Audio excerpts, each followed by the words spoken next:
আসসালামু আলাইকুম। আমি আজকে আপনাদেরকে একটি লিথিয়াম আয়ন ব্যাটারির চার্জার বানিয়ে দেখাবো। তো এর জন্য যে প্রয়োজনীয় কম্পোনেন্টগুলো লাগবে তার মধ্যে প্রথমেই হচ্ছে আমাদের একটি IP2312 মডেলের এই মডিউলটি লাগবে। এটির সর্বোচ্চ আউটপুট ক্ষমতা হচ্ছে আপনার 3 অ্যাম্পিয়ার। সাথে লাগবে একটি SMD পিসিবির জন্য যে হোল্ডারগুলো আছে 1850 মডেলের সেই হোল্ডার, আর হচ্ছে কিছু ওয়্যার। তো আর দেরি না করে চলুন শুরু করা যাক। তো আমরা এখানে হোল্ডারের পিছনে আসলে এই সার্কিটটি আপনার বসানো ট্রাই করব। তো এর জন্য আমাদেরকে এই যে হোল্ডারের যে আপনার পিনটি আছে এই পিনটি বাঁকা করে আমাদের এখানে কিন্তু সাইড করে নিতে হবে, যাতে করে আমরা এটা সামনের দিক পর্যন্ত আনতে পারি।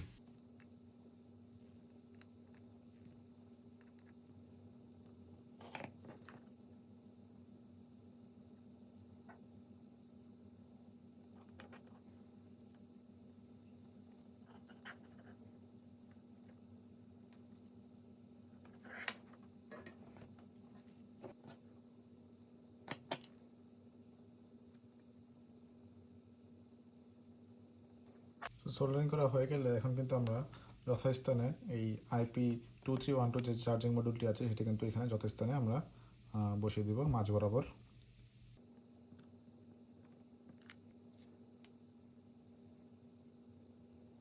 দেখুন একদম কিন্তু মাঝ বরাবর আমি এই সার্কিটটি বসিয়ে দিয়েছি।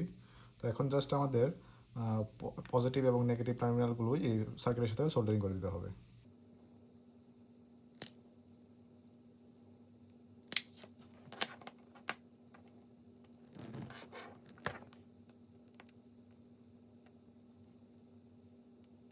তো দেখুন খুব সহজেই কিন্তু আমাদের চার্জারটা তৈরি হয়ে গেল। তো এটা কিন্তু সাইজও অনেকটাই ছোট, একটা 18650 যে লিথিয়াম আয়নের ব্যাটারি থেকে একটু বড় জাস্ট। তো আমরা আসলে এখন একটা চেক করে দেখবো যে আসলে ওইটা কাজ করতেছে কিনা।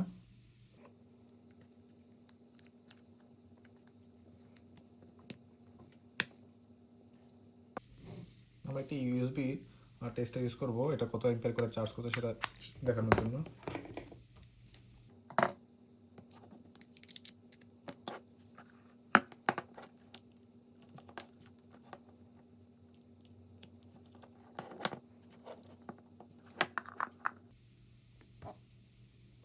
দেখুন আপনারা এটা কিন্তু অলমোস্ট 2 অ্যাম্পিয়ার করে আপনারা ব্যাটারিটাকে চার্জ করতেছে, খুবই ফাস্ট চার্জিং হচ্ছে।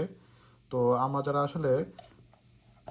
আসলে এইসব ব্যাটারিগুলোকে দ্রুত চার্জিং করার জন্য অনেক সার্কিট খুঁজতেছি, তারা কিন্তু এই IP2312 সার্কিটটি ব্যবহার করতে পারে। এটা কিন্তু খুব দ্রুত আপনার একটি লিথিয়াম ব্যাটারিকে চার্জ করতে পারে। আপনারা চাইলেন কিন্তু 2টি বা 3টি ব্যাটারিও কিন্তু এই সার্কিটটি দিয়ে চার্জ করতে পারেন। তো আজকে আজকে এইটুকুই ছিল আমার ভিডিও। তো ভিডিওটি ভালো লাগে থাকলে অবশ্যই লাইক, কমেন্ট এবং সাবস্ক্রাইব করতে ভুলবেন না, আর অবশ্যই বেশি বেশি করে শেয়ার করবেন। আসসালামু আলাইকুম।